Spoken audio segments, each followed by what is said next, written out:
এটা হচ্ছে আমাদের অশোকনগর স্টেশন। আমি একটু আগে একজনের সাথে কথা বললাম, বললো অর্ধেক তুলে দিয়েছে আর কিছুটা এখনও তোলেনি সামনের দিকে।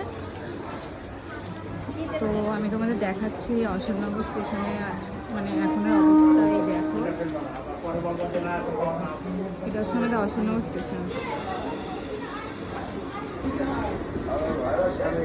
দোকানগুলোর অবস্থা খুবই খারাপ অবস্থা সত্যি।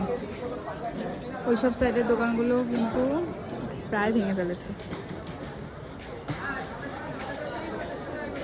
দেখতেই পাচ্ছ। এই দেখো একটা দোকান ভাঙা,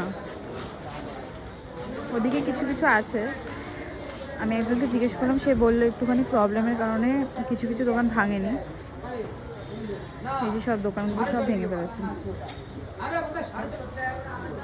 এটা হচ্ছে আমাদের অশোকনগর স্টেশন।